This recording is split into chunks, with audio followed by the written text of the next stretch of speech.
Welcome back. I was waiting for it to stop raining. It's been raining for almost 2 weeks. I'm waiting for it to stop raining so I could harvest these radish seeds. We got multiple varieties of large daikon radishes that we liked, and I let them all intercross, and they have gone to seed, and they're giving us thousands and thousands and thousands of seeds here. And now I'm finally winnowing out some of the seeds here to save. So today's video, I'm going to talk to you about the secret powers you can unlock when you save your own seeds from the garden.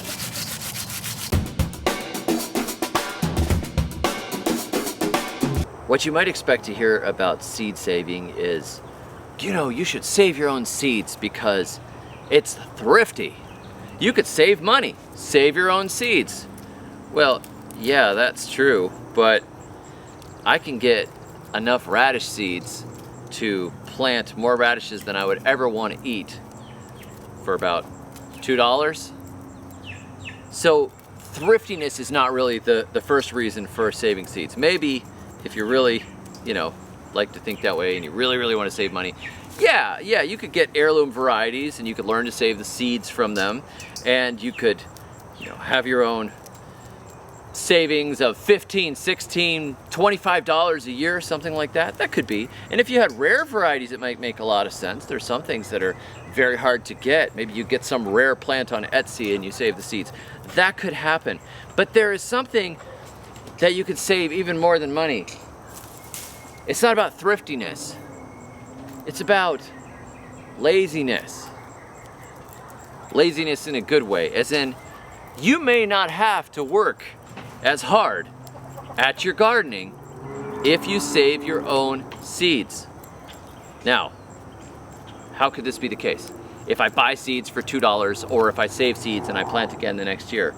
Well, there's a man named Joseph Lofthouse, and I had a very good interview with him recently, and I had been moving along the lines of saving my own seeds and growing my own plants and testing different varieties for a very long time.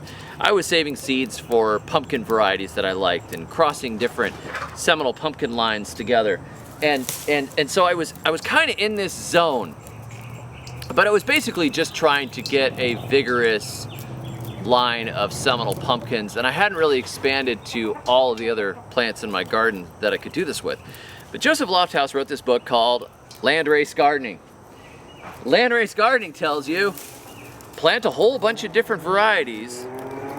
So for this case, daikon radishes, plant a whole bunch of different varieties, let them all cross up, save seeds, do this for a few years, and the best winners, survivors, your favorites, etc., then are now bred for survival in your climate, because seed lines don't necessarily come from your climate. You can get seeds from up north. You get seeds from down south. Where are you and where were those seeds grown? Are they adapted to your clay soil? Are they adapted to your temperate climate? Are they more adapted to a tropical climate? Are they adapted to spring growing or fall growing or long season growing or daylight or blah, blah, blah, blah, blah. All these different things. So what do you do to get them to adapt to your climate? You plant a bunch of varieties. You let all those genetics recombine again, and then the ones that survive and thrive in your backyard, you save seeds from those. They've picked up new genetics, and the genetics start to then lock in and fit your climate and your backyard. So that's what we're doing. And I'm starting by showing you these daikons, but let's move on and take a look at our corn. Corn crosses ridiculously. It is air pollinated, it spreads all over the place. So if you have two different varieties of corn growing next to each other and they're tasseling out at the same time, you are going to get all kinds of crosses. You'll get different kernels in all the corn. I want a grain corn that is better adapted to this area because we get a lot of rain, it doesn't necessarily dry down well, we have various pest pressures, but I grew corn that was adapted to the Caribbean. Down in the Caribbean, that would always give me corn whether it was rainy or dry. I haven't found a corn like that here, so we are growing our own. So we got all kinds of Indian grain corns and varieties that were bred by settlers, varieties from Mexico, all kinds of varieties all crossed, probably about 25 varieties, all interplanted. I actually have to thin them out now. I overplanted a little bit and then I thin, and this will then cross up. And all of these genetics then are going to be combined. We will plant seeds again, and what grows the best out of that, we save. Now we've bred for survival. That's the first step, breed for survival. The stuff that looks good and grows great in your climate after a couple of seasons, that's what you want to keep planting. But then from there, you could start selecting for, oh, do you want this color grain, or do you like this flavor, or do you like this height or this particular attribute? Does it make multiple ears? Does it make single ears? What are you going to do with that? How fast does it produce? That sort of thing. So you can breed back again to your climate. If there's not something that's specifically a corn that was bred for your region, you can make your own. And you can do this with a lot of things, like pumpkins. These pumpkins behind me, a mix of cucurbita machadas. We mixed up Seminole pumpkins and Cherokee tan pumpkins and who knows what else. Just every variety that I could find from Baker Creek and from friends and anybody that sent me a cucurbita machada. I mixed them all up in a big jar, shook them up, and whichever ones thrive and make pumpkins that taste good, we save the pumpkins. That is super easy, and they're adapted to the area.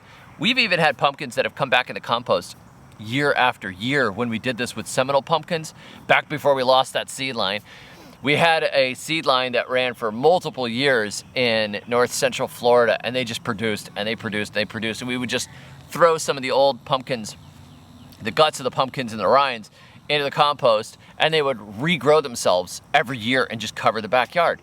That's the kind of gardening I like. I don't like to have to really work at it. Here we just have the pigs clear the area. We penned them up here, they cleared the whole area, they shredded it all down to the ground. We made little mounds, put a little compost out, watered once, and maybe twice, 3 times. If I saw it when I passed the pigs, I watered it, but I haven't watered it for probably a month or so. And here they are running, and they're starting to make pumpkins. That's an easy one. Another one that we've had great success with so far, even though we've had some difficult soil and difficult years, are watermelons. My son has been breeding his own landrace watermelons by going to the seed rack, getting a bunch of varieties, looking over my shoulder when I'm shopping online for seeds. Can you get a couple watermelons? Can you throw a couple watermelons in? Here's $7. Can we get those 3 packets of watermelon seeds, etc. And adding watermelon varieties together and then just putting them into these death marches. Like no water, very little weeding, very little fertilizing, and seeing what happens. I planted some of his landrace watermelons here in the grocery rows, and they're thriving. This is the first watermelon coming out. These watermelons are growing like weeds all over the garden because for the first time in their lives they've ever been taken care of. For the first time in generations. There is more vigor, I am convinced, in these watermelons because all those genes crossed. The weak ones died. The ones that made fruit, despite adverse conditions, had the genetics to thrive in the yard, and they did better, and they, next generation, do better because they have adapted. So there are red ones, and there was tiny ones and large ones and orange ones and white ones and yellow ones, and we just mixed all these different varieties together, planted them all over the place, and this is on the 3rd year. It's actually 5 years that he's been saving watermelon seeds from year to year, but 3 years inside of the United States, and we were not able to carry his old seed lines in, unfortunately, because of, you know, the regulations of going across borders, etc. So we started again, 20, 25 different varieties of watermelons, and added 5 or 10 more the next year. And we are now getting watermelons that are quite vigorous. And over time, this is going to stabilize into a landrace. And we know, first of all, we've bred for survival, and then we will save the ones that we like to eat the most. And this is the magic of saving your own seeds. This is what you don't normally hear. You hear about how it's thrifty or how it makes sense to grow heirlooms. No, you got heirlooms, you got hybrids. I don't care what you got. Mix them all together. Let them all cross. You can learn about your inbreeding and outbreeding and all that stuff later. Like Suzanne Ashworth's Seed to Seed will tell you about that. But generally, mix them all up. Let them all cross. Save the seeds. And you get more vigorous plants. There is a lettuce in my daughter's garden right now, which is a variety that was saved year after year by one of our viewers. Her name is Raven, and she saved this, and it's like Amazing Grace miracle lettuce, you know, because year after year it almost died. She barely saved it. They moved, it almost died, you know, and now this is a really rich, green, vigorous lettuce because it has been through tough times and it has learned how to overcome. It is not a hothouse lettuce saved in a different climate and very, very protected, beautiful conditions over time. No, it is a rough and tough lettuce that is a backyard scrappy lettuce that lived when the other lettuces died. And it makes a big difference. And you can unlock this magic by taking all the genetics you can get, taking all these little inbred heirloom seed lines, all these heavily inbred lines that have lost a lot of their vigor, mixing them all together, getting this wide range of genetics, throwing it at the backyard, just like you would pour a big slab of resin over some rough wood and let it settle into all the cracks. Suddenly it's going to settle in and it's going to fit your yard. And after a few seasons, you've got some crazy vigorous stuff.